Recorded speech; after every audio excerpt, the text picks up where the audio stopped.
सर्वं विष्णुमयं जगत्।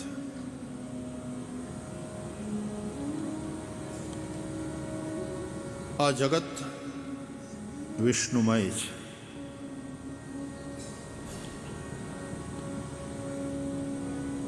विश्व को घेर करके जो बैठा है,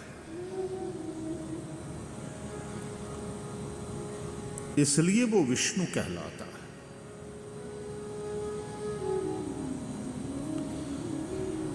वासनात् वासुदेवस्य वासितं भुवनत्रयम् सर्वभूत निवासोऽसि वासुदेव नमोस्तुते।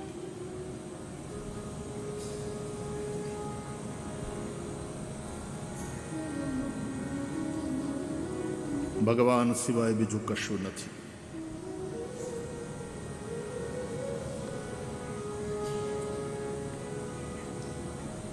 અને સર્વત્ર હર કણમાં એ પરમાત્મા છે। તો મંદિરમાં વિરાજમાન જે શ્રી વિગ્રહ છે, મૂર્તિ, એમાં પણ અથવા તો એ રૂપે એ પરમાત્મા જ મૂર્ત થયેલા છે। जिस प्रकार तुम्हारी आत्मा, तुम्हारी चेतना तुम्हारे शरीर के रूप में मूर्त हुई है, वरना आत्मा को देखने का कोई उपाय नहीं है।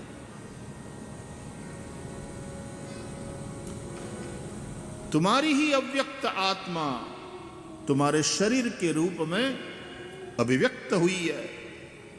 अरे भाई, तुम्हारे अव्यक्त विचारों को जिस प्रकार तुम वाणी के द्वारा अभिव्यक्त करते हो, जिस प्रकार तुम्हारी आंखों के आंसू तुम्हारे भावों को अभिव्यक्त कर देते हैं, जिस प्रकार तुम्हारा चेहरा तुम्हारे भीतर के भावों को प्रकट कर देता है, जिस प्रकार तुम्हारी क्रिया में तुम्हारा भाव प्रकट हो जाता है, तो अप्रगट विचार और अप्रगट भाव भी जब भिन्न भिन्न प्रकार से प्रकट हो सकता है, तो उसी प्रकार ये जो अव्यक्त आत्मा है वो शरीर के रूप में अभिव्यक्त हुई है, इसलिए उसको व्यक्ति कहते हैं। ये व्यक्ति कौन है? Who is this person? उसी तरह परमात्मा की अभिव्यक्ति है विश्व के रूप में, त्रिलोक के रूप में, अनंत अनंत ब्रह्मांड के रूप में। कुंदा माता भगवान ने स्तुति करे छे भागवत में, त्यारे भगवान ने विश्व मूर्ते कहीने संबोधित करे छे। अथ विश्वेश विश्वात्मन विश्व मूर्ते स्वकेशु में स्नेह पाशमिमं छिंधि दृढ़ं पांडुषु वृष्णिषु। आ विश्व भगवान की मूर्ति है। जब शरीर ए आत्मा की मूर्ति है। अपने त्या आश्रमों में आ साधु पुरुषों की भाषा अलग प्रकार की होय। भंडारो करवो होय ने तो कोई एम पूछे कि आश्रम में केटला मूर्ति है?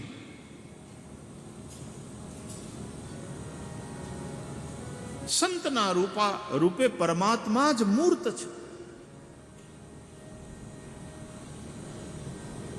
એટલા માટે ભાગવતમાં કહ્યું, આગળ કથા આવશે 10મ સ્કંદમાં, નલકુબર મણિગ્રીવ ભગવાનની સ્તુતિ કરે છે ત્યારે કહે છે, એવું માગે છે, દ્રષ્ટિ સતામ દર્શનેસ્તુ ભવત્તનૂનામ। હે પ્રભુ, અમારી દ્રષ્ટિ સંતોના દર્શનમાં લાગેલી રહે, કારણ કે આપનું શરીર છે, उस रूप में आपकी ही अभिव्यक्ति है।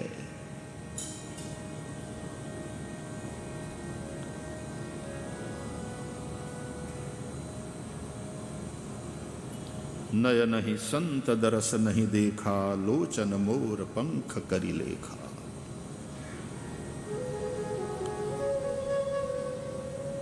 જેણે પોતાના નયનોથી સંતના દર્શન નથી કર્યા, ભગવંતના દર્શન કર્યા નથી, એના નયન ગમે એટલા સુંદર હોય તો એ મોરપંખ જેવા છે. મોરના પીછા સુંદર બહુ, પણ એનાથી મોર ઉડી ન શકે. ઉડવામાં એ પીછા ઉલટાનો બોજ બને છે. એટલે મોર ગરુડ જેવી ઊંચાઈ એ ઉડી શકતો નથી.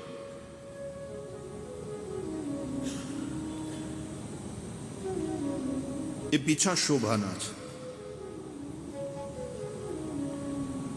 એમ જે પોતાની આંખોને શણગારે, કાજલ લગાડે ને એના માટેની પેન્સિલ આવે છે ને પાછા ઉપર કઈ મસ્કરા હોય છે ને એવું બધું હોય. બહેનોના મેકઅપ બોક્સમાં સામાન ઘણો.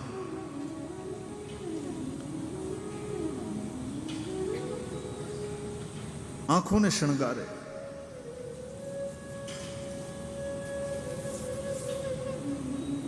આંખો એનાથી ભલે સુંદર દેખાય, પણ આંખોનું સાફલ્ય ભગવાનના દર્શનથી છે. દશમ સ્કંદની અંદર વેણુ ગીતમાં ગોપીઓ કહે છે, અક્ષણવતામ ફલમિદમ ન પરમ વિદામહ. हरी बहना, ये आंखों के मिलने का फल इससे बढ़कर के और कोई नहीं है कि इन आंखों से नंद नंदन भगवान श्री कृष्ण का दर्शन होए. और एक बार जिनकी आंखों ने नंद नंदन श्री कृष्ण का दर्शन कर लिया, उस सौंदर्य को देख लिया, तो फिर दुनिया में और सब कुछ फीका हो जाता है और किसी रूप में मन नहीं लगता. बावरी सो जरी जाए अखियां, जो सावरो छाड़ी निहारती गोरो. एक बार उस सांवले सलोने का जिसने दर्शन कर लिया, फिर आंख उस श्री कृष्ण को छोड़कर और कुछ देखना नहीं चाहती. या तो फिर आंखों में श्री कृष्ण ऐसे बस गए होते हैं, वो जिसको भी देखता है कृष्ण के रूप में देखता है. પછી જ્યાં જ્યાં નજર મારી ઠરે યાદી ભરી ત્યાં આપની. સર્વમ વિષ્ણુમયમ જગત. जले विष्णु स्थले विष्णु विष्णु पर्वत मस्तके ज्वालामालाकुले विष्णु सर्वं विष्णुमयम जगत. भगवान सिवाय कहीं है ज नहीं. ये तो घाट घड़िया पछी नाम रूप जूझवा, अंते तो हेमनु हेम होए. आ नथड़ी ने आ हाथना कंगन ने आ गळानो नेकलेस ने आ केडनो कंदोरो, आ काननी कड़ी, रूप जुदा એટલે નામ જુદા, પણ બધુંય સોનું. એમ નરસિંહ મહેતા કહે છે, ઘાટ ઘડિયા પછી નામ રૂપ જૂજવા, અંતે તો હેમનું હેમ હોય. પર બ્રહ્મ સિવાય બીજું કશું નથી. સર્વમ ખલુ ઇદમ બ્રહ્મ.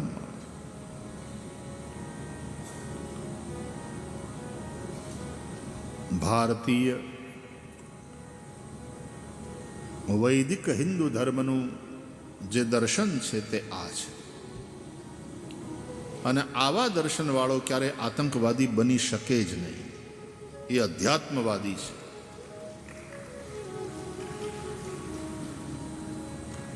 भगवान सिवाय बीजो कोई है ज नहीं. यह विश्व भगवान की मूर्ति है. भगवान ही विश्वेश है, विश्व के स्वामी भगवान है. विश्वात्मन, विश्व की आत्मा भगवान है. जीवन भगवान थकी છે. ભગવાન ન હોય તો કશું ના હોય. અલ્યા ભગવાનના હોવાની તે સાબિતી મગાતી હશે. એ સાબિતી માગનારો છે કોણ? મતલબ એ કોણ છે? કોણ બોલે છે? તારી અંદરથી કોણ બોલે છે? આ તો એના જેવું થયું કે દરિયાની એક માછલીએ બીજી માછલીને પૂછ્યું. વાતો કરતી હતી બે માછલી દરિયામાં. એક માછલીએ બીજી માછલીને પૂછ્યું કે બેન, આ દરિયા જેવું કઈ હોય? તે દરિયો જોયો? દરિયો ક્યાં હોય છે? કેવો હોય છે? એ માછલીને કોણ સમજાવે કે તું જેમાં જીવે છે દરિયો જ છે. તું જેને કારણે જીવે છે એ દરિયો જ છે. અરે તું દરિયાનું જ રૂપ છે.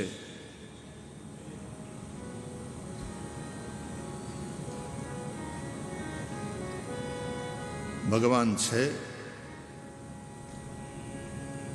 કલકત્તાના દત્ત પરિવારના બહુ બુદ્ધિશાળી જુવાન છોકરાને પણ આ જ પ્રશ્ન થયો હતો. બધાને પૂછતો, ઈશ્વર છે? પછી દક્ષિણેશ્વરના મહાપુરુષ પરમહંસ રામકૃષ્ણ દેવ પાસે એ યુવાન પહોંચ્યો. પ્રણામ કરીને બેઠો અને કહ્યું, મહોદય, મારે એક પ્રશ્ન કરવો છે. બોલો બોલો બેટા. ઈશ્વર છે? તરત જવાબ આપ્યો, છે. અને ઈ જ છે, એના સિવાય બીજું કશું નથી.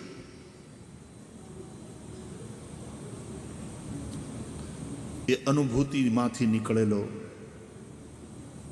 ઉત્તર હતો. એ સ્વાનુભાવથી નીકળેલો સ્વર હતો. અને તેથી એ જવાબે એવી અસર કરી કે નરેન્દ્ર દત્ત સ્વામી વિવેકાનંદ બની ગયો.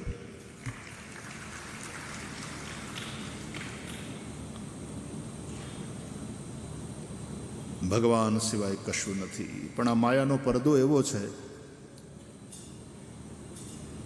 કે પછી આપણને મગનલાલ છગનલાલ દેખાય છે,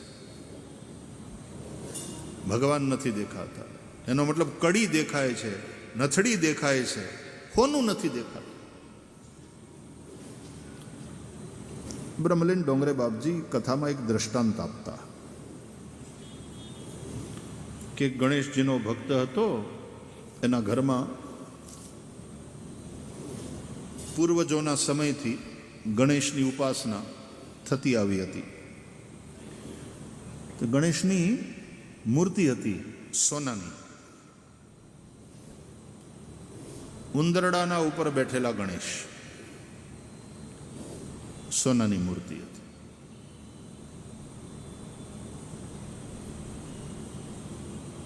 પરિવાર થોડો આર્થિક સંકટમાં આવ્યો. આવું કરાય નહીં, પણ પછી બાધ્યતા હતી, મજબૂરી હતી.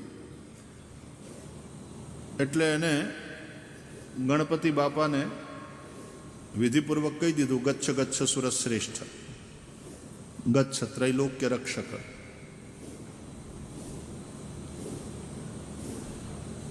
ઇષ્ટકામ પ્રસિદ્ધ્યર્થમ પુનરાગમનાય ચ.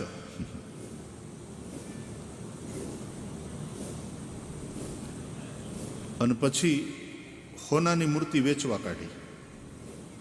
પૈસાની જરૂર હતી. તે સોની પાસે ગયો કે આ મૂર્તિ વેચવી છે. હવે આમાં ગણેશ નથી, એનું વિસર્જન કર્યું છે. યાદ રાખજો, ભગવાન મૂર્તિમાં નથી, ભગવાન ભાવમાં છે. ભાવે હિ વિદ્યતે દેવો તસ્માત ભાવો હિ કારણમ. લોકો આપણને મૂર્તિ પૂજકો કહે છે. મૂર્તિ પૂજકો નહીં, આપણે ભગવાનના અર્ચકો છીએ. મૂર્તિ તો માધ્યમ છે. મારે તમારા આત્માની પૂજા કેમ કરવી? લ્યો, મારે તમારા આત્માને કેમ નવડાવવો? મારે તમારા આત્માને, અરે આત્માની વાત જવા દો, એ તો બહુ સૂક્ષ્મની વાત થઈ, અવ્યક્તની વાત. આ વાયુ દેવતા છે એની મારે પૂજા કરવી હોય તો મારે વાયુ દેવતાને ચાંદલો કેમ કરવો? મારે વાયુ દેવતાને હાર કેમ કરાવવો?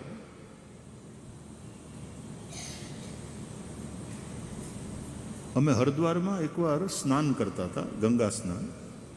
તો ગંગા સ્નાન પહેલાં ત્યાંના જે તીર્થ પુરોહિત હતા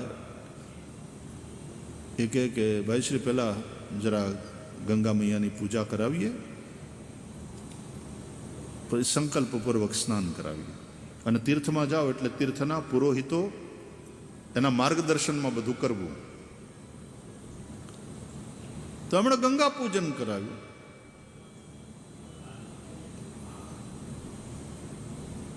ગંગાજીને નમન,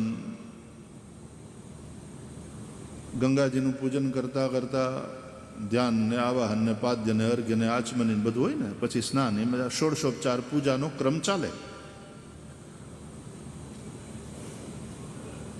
તો કે ગંગાજીને મુખે આચમનિયમ સમર્પયામી, એટલે ગંગાને પાણી પીવડાવવાનું હતું. એટલે ગંગામાંથી પાણી લઈને ગંગાજીમાં પધરાવ્યું. હવે કે ગંગાજીને સ્નાન કરાવો. કેવી રીતે? તો ગંગામાંથી પાણી લઈને ગંગામાં નાખો. આપણે ગંગા સ્નાન કરવાનું છે, આપણે ગંગામાં સ્નાન કરવાનું છે, આપણે ગંગાથી સ્નાન કરવાનું છે. એને બદલે ગંગાને સ્નાન. શેનાથી? ગંગાથી.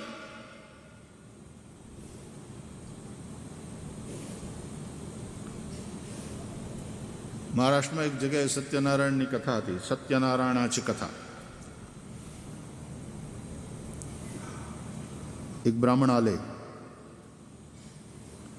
गणपतींची मूर्ती ते विसरले होते, त्यांच्याकडे होत नाही. फिर क्या हुआ? तो बोले શરૂઆતમાં ગણપતિનું પૂજન તો કરવું જોઈએ. મૂર્તિ ગોરબાપા ભૂલી ગયા હતા, યજમાન પાસે હતી નહીં. પણ પૂજાની બધી તૈયારી રાખી હતી યજમાને. એટલે એમાં ગોર દાદાએ જોયું કે ગણપતિને ધરવાનું નૈવેદ્ય એટલે ગોળ છે. એટલે ગોળ ઉઠાવ્યો ગોર દાદાએ. ગોળમાંથી તે આમ અડધો કાઢી અને અડધા ગોળમાંથી ગણપતિની મૂર્તિ બનાવી. આમ ઓલું કરીને આમ થોડું ચીપટું કરીને નાક થઈ ગયું. આ બાજુ બે ઓલા કર્યા, કાન થઈ ગયા. આમ હેઠે બે આમ થોડોક દબાવ્યો ગોળને, બેઠક કરી સરખી રીતે બેસી જાય એવી, અને આમ દબાવ્યું, બે પગ થઈ ગયા. એટલે ગોળની મૂર્તિ કરી ગણપતિની અને તરભાણામાં બેહાડી અને પંચોપચાર પૂજન ચાલુ થયું. હવે એમાં નવડાવે તો ગોળનું પાણી થઈ જાય ને, એટલે ખાલી ગંધાક્ષત પુષ્પ, ધૂપ દીપ નૈવેદ્ય. પણ હવે નૈવેદ્ય આવ્યું તો શું કરવાનું? તો પાછું ગોળનું જ તે નૈવેદ્ય. એમ કે ગણપતિના એક ભાગમાંથી પાછો ગોળ કાઢીને પાછો નૈવેદ્ય ગણપતિને ધરાવ્યું. બોલો, તો ગુડાચા ગણપતિ અને ગુડાચા નૈવેદ્ય. ભગવદ્ ગીતાનો શ્લોક યાદ કરો. બ્રહ્માર્પણમ બ્રહ્મ હવિર બ્રહ્માગ્નૌ બ્રહ્મણાહુતમ બ્રહ્મૈવ તેન ગંતવ્યમ બ્રહ્મ કર્મ સમાધિના. जो अर्पण हुआ है वो ब्रह्म है.